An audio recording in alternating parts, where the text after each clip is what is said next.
because oftentimes these terms are interchangeably used. Okay, for crisis, this is a situation faced by an individual, group, or organization which they are unable to cope with by the use of normal routine procedures in which stress is created by sudden change, no? Biglang nagkaroon ng change, no? Di mo ina-expect. Okay, so that is a crisis. Example, family crisis. Okay? Biglang nangibang bahay si tatay, no? So that's a family crisis, no? If your family experiencing from divorce or legal separation, parental death, out of home placement, no? Pinalis kayo ng bahay, and uh, wala kayong matitirahan, no? That's a family disturbance or a family disruption. Okay? That is a crisis. Considered as a crisis. If there are suicide, when a person threatens suicide or plans to commit suicide, that's very disturbing. So that is considered also as a crisis.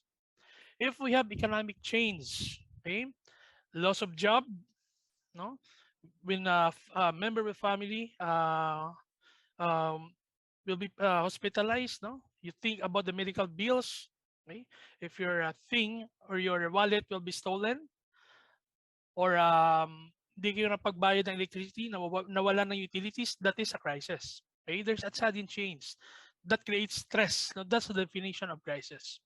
If you have community resources, no, which means you lack housing resources, may problema sa pagkain, inadequate yung pagkain, no, inadequate yung resources ng bahay natin, that's considered as crisis as well, no. Life events can be considered as crisis also, no. The birth of a child, lalo na if you're not prepared, no? The loss of a loved one, may namatay sa pamilya, yung anak natin, no? Umalis, no? Para mag-aral, no? Sa college, no? Papalayo sa atin, di ba? So, can be a crisis as well because there's a sudden change, no? You're nasanay ka na, nandun lang sa tabi mo, biglang mawala, di ba? So, that's considered as a crisis. Or pasaway na anak can be considered as a crisis, or any disturbance to daily activities, that's a crisis. Okay. Now, what is an emergency? Okay. So emergency is any unplanned event that can cause death or significant injuries to employees, customers, and to the public. Okay. For an emergency, it requires a speedy response to save lives and to protect properties. Example, these are the events, no? These are the events that first responders such as firefighters, police, and paramedics will respond on a regular basis. Example, workplace hazards. You have chemical spills, no? May natapon na chemicals, no, sa office, okay, or sa bahay, no? That can cause a serious injury or death, no? That is can be considered as emergency, no? A car accident, it needs an immediate resolution. So that's an emergency, diba? A faulty and dangerous equipment or power failures, no, that can be considered also as emergency. Okay. Environmental hazard. Okay. Again, no, we have snake and spider bites, falling branches, drowning can be considered as emergency. No, if you are going to kung nakikita niyo yung definition, it requires an immediate solution. Okay.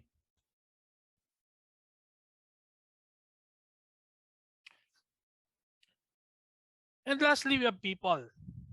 Intoxication, violence, bomb threats, medical conditions, suicide, getting lost can be considered as emergency.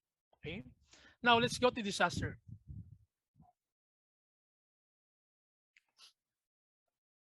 Disaster is a natural or man-made hazard resulting to tragic events, bringing great damage, destruction, loss of life, and drastic change to environment. Okay.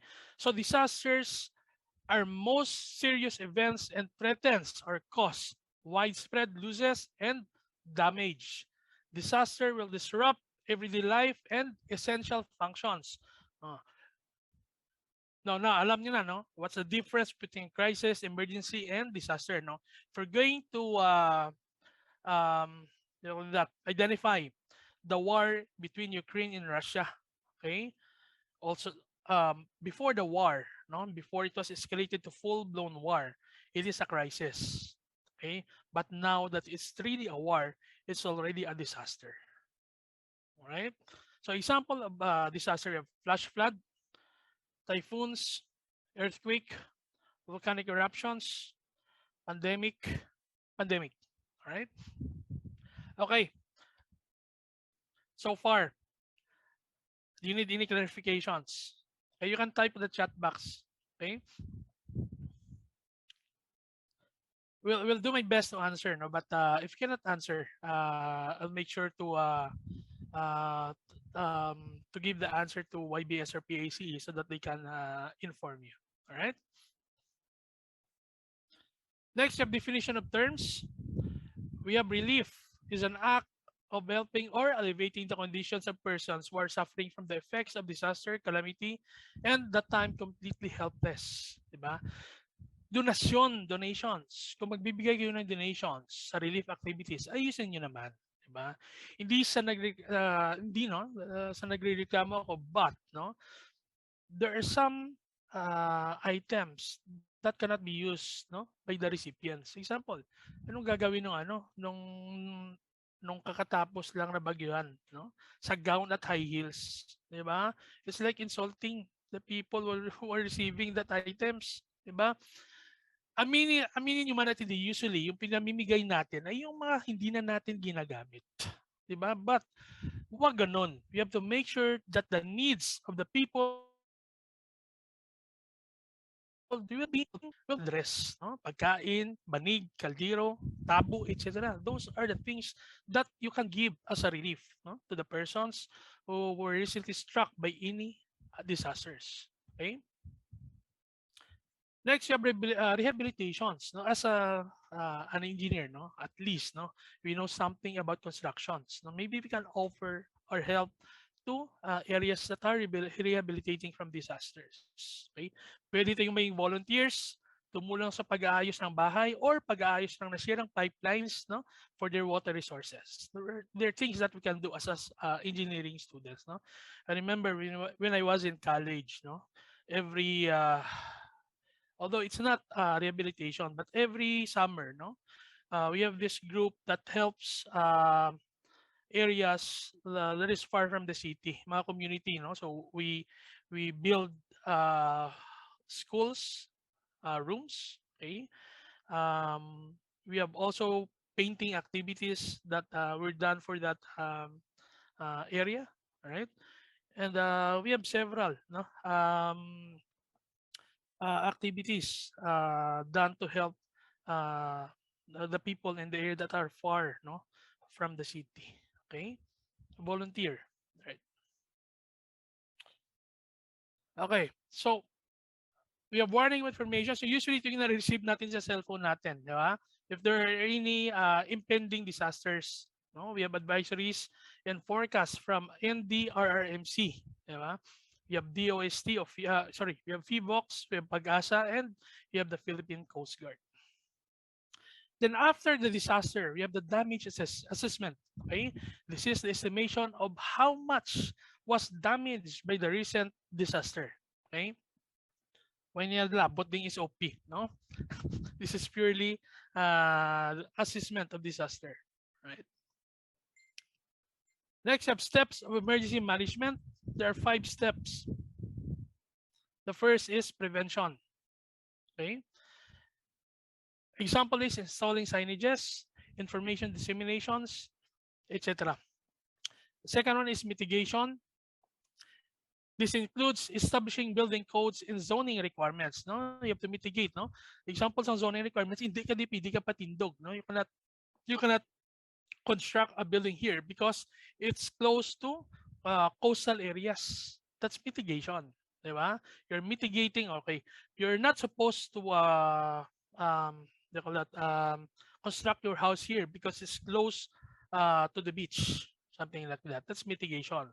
It also includes installing shutters and constructing barriers such as levees for floods. Okay, that's mitigation or engineering control. Okay. Next, we have preparedness. Okay, so this is what we're doing right now. No preparedness. We have trainings, okay, webinars for disaster preparedness, no, and drills. Okay, you have your emergency drills and fire drills.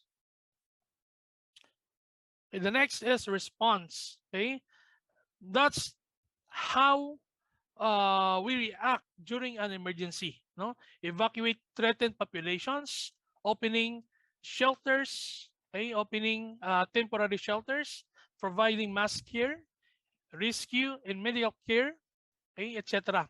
Okay, that's response. Then the last one is recovery after everything, no, that we encountered during the disaster. It's time to recover. Okay, that's why recovery, right? So types of disaster. Actually, there are several types of disaster. No, we have fire, earthquake, volcanic eruptions, typhoon, flood, bomb threat, hostage taking, hazardous materials, and pandemic. Okay, but I will not be discussing everything. Okay, because no, it will take us more or less one day to discuss all. Okay, I'll just select some few topics. No, so ang pinaka-importante na the most important no from this disaster are fire, earthquake, typhoon, and pandemic because of COVID-19. No, but previously, no, this pandemic is not even included in the type of disasters. Okay. So first, we have here the fire preparedness plan. Okay, we have the tetrahedron of fire. Okay, this is just a geometric representation of the four properties that must be necessary for a fire to occur within a given situation. So we have oxygen, we have heat, we have fuel, and then the chemical reactions. If you combine oxygen, heat, and fuel, you're